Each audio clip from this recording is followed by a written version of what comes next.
sangat tepat kalau dikatakan as-sholatu ra'sul ibadah. Salat adalah inti dari segala ibadah. Kalau tadi Rasulullah menggambarkan sebagai imad, tiang, sekarang Rasulullah mengatakan awwalu ma yuhasabu bihil abd yaumal qiyamah as-sholat. Pertama kali yang dipertanyakan dari berbagai amalnya, ibadahnya, perbuatan manusia, yang pertama kali yang akan diperhitungkan dari kiamat adalah apa? Sholat. Sholat.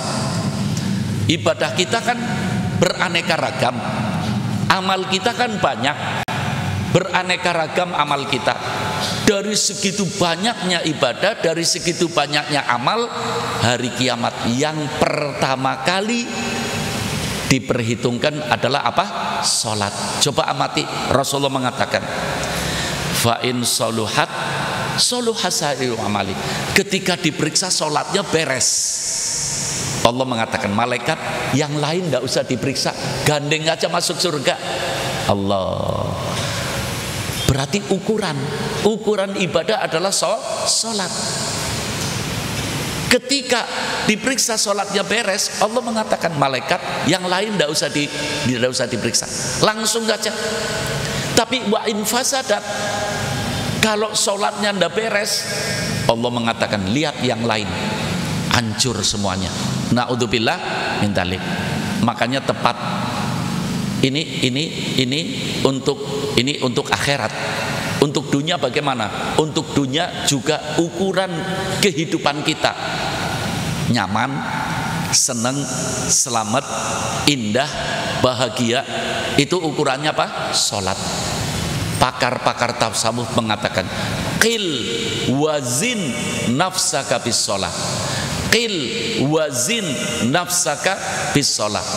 Ukur dan timbanglah hidupmu dengan sholat. Ukur dan timbanglah hidupmu dengan sholat. Ini saya tadi mengatakan ada berapa syarat? 4, baru 1 ya. Apa? Ilmu. Yang kedua, ikhlas.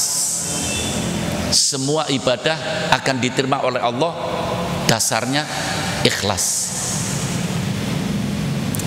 Dasarnya ilmu dan ikhlas. Ikhlas, hanya ikhlas saja tanpa ilmu tidak ada artinya. Ilmu saja tidak ikhlas tidak ada artinya. Ya, harus dua-duanya, ilmu dan ikhlas. Ikhlas itu apa? Ikhlas itu memurnikan. Al-ikhlas huwa tasfiyatul a'mal an mulahadhatil makhlukin. Memurnikan amal kita khusus hanya karena ingin mencari ridho Allah subhanahu wa ta'ala, tanpa menunggu penilaian manusia. Orang kalau melakukan amal yang dipikirkan bagaimana manusia menilai saya, itu namanya riya. Itu namanya al-amal li ajlin nas. Melakukan amal karena pengen dipuji oleh manusia. Kita sudah ikhlas, tapi ada orang yang memuji kita, tidak ada masalah. Itu namanya husnudzon. Ikhlas. Ikhlas itu bisa wujud apabila dilatih. Kalau kita melatih diri kita ikhlas, nanti kita menjadi orang yang ikhlas. Kalau kita sudah menjadi orang ikhlas, hidup kita akan selamat.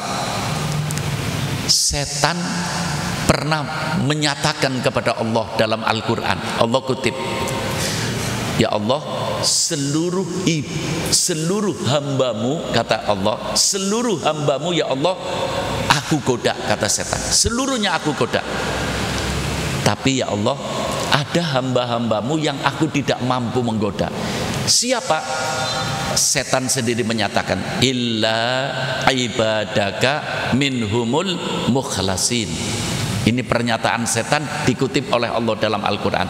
Kecuali hamba-hambamu ya Allah yang ikhlas, itu yang aku tidak mampu menggodanya. Hamba-hambamu yang ikhlas, aku tidak mampu menggodanya. Jadi orang ikhlas itu orang yang aman dari berbagai tipu daya setan, tapi butuh perjuangan. Kenapa butuh perjuangan? Karena ikhlas akan wujud apabila kita melatih di diri. Iya. Yang ketiga khusyuk. Yang pertama ilmu, yang kedua apa? Ikhlas, yang ketiga khusyuk.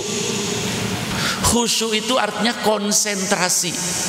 Makanya kemarin saya kasih doa, Allahumma inni as'aluka imanan daima wa as'aluka qalban khasyi'ah. Di samping usaha supaya hati kita khusyuk, kita juga mohon kepada Allah, ya Allah, as'aluka qalban khasyi'ah. Aku mohon kepadamu ya Allah supaya hatiku menjadi hati yang khusyuk. Doa saja tidak cukup tanpa melatih diri, hanya melatih diri tanpa doa juga tidak cukup. Harus kita lakukan dua-duanya. Pertama ilmu, yang kedua ikhlas, yang ketiga khusyuk, yang keempat tumakninah.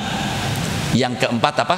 Tumakninah. Tenang, sujud yang tenang, ya, ruku yang tenang. Tenang. Tadi dikatakan kil wazin nafsaka bis shalah. Ukur dan timbanglah hidupmu dengan sholat. Kalau ada orang sholatnya rajin tapi hidupnya tidak tenang, itu harus kembalikan kepada dirinya. Syaratnya sholat kan 4: ilmu, ikhlas, khusyuk, tumakninah. Tenang. Kok aku tidak tenang? Berarti aku ketika sholat tidak tenang. Kalau ketika kita sholat tumakninah, hidup kita sepanjang hari terus tumakninah, tenang. Makanya ukur hidup kita dengan sholat. Apa yang terjadi dalam kehidupan kita? Kok hidup kita tidak beres? Berarti sholatnya belum beres. Itu ukuran hidup kita. Kenapa terjadi berbagai hal-hal yang tidak kita inginkan? Sholatnya belum khusyuk. Di sini Rasulullah mengatakan, pertama kali yang ditanyakan nanti hari kiamat dari berbagai amal adalah apa? Sholat. Maaf, mudah-mudahan kita semua diberi panjang umur, sehat walafiat. Mudah-mudahan ibadah kita bisa merubah kehidupan kita, sehingga puncak kehidupan kita mendapatkan husnul khotimah, mati para hadirin. Terutama di hadapan saya orang laki-laki yang biasa membawa orang mati ke kuburan. Orang kalau mati dimasukkan lubang kubur. Lubang kubur itu lebarnya semeter, dalamnya maksimal 2 meter, panjangnya tidak sampai 2 meter. Ya, semua kita dimasukkan lubang kubur. Ketika kita dimasukkan lubang kubur, tanah menutupi jasad kita. Kita didoakan semua yang nganter kita pergi. Kita ditinggal sendirian di lubang kubur. Rasulullah mengatakan, setelah yang nganter pergi semua, ja'a malakani, kata Rasulullah, akan datang 2 malaikat. Namanya malaikat siapa? Mungkar, Nakir. Apal enggak namanya? Apal. Namanya siapa? Tapi sudah pernah ketemu enggak? Belum. Kira-kira kalau ketemu gimana? Terkejut enggak? Kaget enggak? Dibanguni, bangun apa enggak? Bangun. Di mana bangunnya? Di lubang kubur. Kita belum pernah ke lubang kubur. Makanya Rasulullah mengatakan, arhamullah ala ibadihi fi awwali lailatin min qabri. Paling kasihan Allah kepada hambanya ketika pertama kali hidup di lubang kubur. Allah, Masya Allah, kita semuanya akan mengalami. Makanya harus mempersiapkan diri kita dari sekarang. Itu Rasulullah menggambarkan ketika manusia dibanguni Allah dengan penuh kebingungan. Maaf para hadirin, nanti manusia hidup di lubang kubur, ada temannya apa enggak? Ada temannya apa enggak? Ada. Manusia hidup di mayoritas umat Islam, makanya perlu ngaji. Mayoritas umat Islam punya pengertian hidup di lubang kubur sendirian. Itu keliru. Baik Allah dalam Al-Quran, sabdanya Nabi kita Muhammad SAW, orang hidup di lubang kubur ada temannya. Ada temannya. Ini harus menjadi keyakinan kita dan harus menjadi support dalam kehidupan kita. Siapa teman kita di lubang kubur? Teman kita di lubang kubur adalah seluruh amal-amal kita selama hidup di alam dunia. Kalau orang ngerti seperti ini, bahwa amal yang kita lakukan selama hidup di alam dunia akan menjadi teman kita di lubang kubur, mesti akan berusaha amalnya yang baik supaya nanti menjadi teman-teman yang apa? Baik. Makanya di dalam berbagai ayat Allah menerangkan, ada orang yang ketika masuk lubang kubur, amal-amalnya yang baik datang, dia senang di alam kubur, tidak kepengen cepat-cepat kiamat, lagi menikmati hasil perbuatannya. Ada orang yang cepat-cepat, kapan kiamatnya? Mata saat, kapan kiamatnya? Tidak senang di lubang kubur karena temannya tidak baik, sebab perbuatannya di alam dunia jelek. Sekali lagi, hidup di lubang kubur ada temannya apa enggak? Ada. Temannya siapa?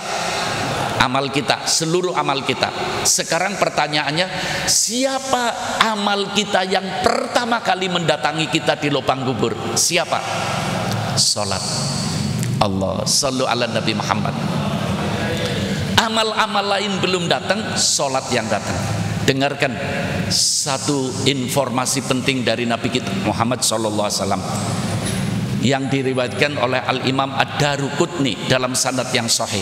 Rasulullah mengatakan, ketika manusia dimasukkan lubang kubur, dibanguni oleh malaikat mungkar nakir. Bangun dia. Ketika bangun, berteriak. Itu dua orang siapa? Sekarang kita nyebut namanya siapa? Mungkar nakir. Tapi kan belum pernah lihat wujudnya. Makanya nanti di lubang kubur, ketika mungkar nakir membanguni kita, kita menuding, itu dua orang itu siapa? Allah. Kita bingung kan kalau lagi sendirian ketemu dengan orang yang kita tidak kenal, bingung apa enggak? Sudah, itu dua orang itu siapa? Lihat, kok aku enggak di rumah? Rumahku mana? Mana anak cucuku? Mana keluargaku? Allah. Semuanya akan mengalami. Kata Rasulullah, ketika manusia pertama kali hidup di lubang kubur, itu dua orang itu siapa? Mana rumahku? Mana keluargaku? Mana anak cucuku? Rasulullah mengatakan, ja'a rajulun, rawahu Ad-Daruqutni. Sedang tanya-tanya, aku di mana? Itu siapa? Lagi bingung. Rasulullah mengatakan, ja'a rajulun, ada orang, wajahnya bercahaya, baunya begitu harum, senyumnya begitu menawan. Yang lagi takut pertama kali hidup di lubang kubur, yang lagi takut begitu menghirup angin segar, senang, bertanya, man anta? Kamu siapa? Indah sekali, harum sekali, menawan sekali.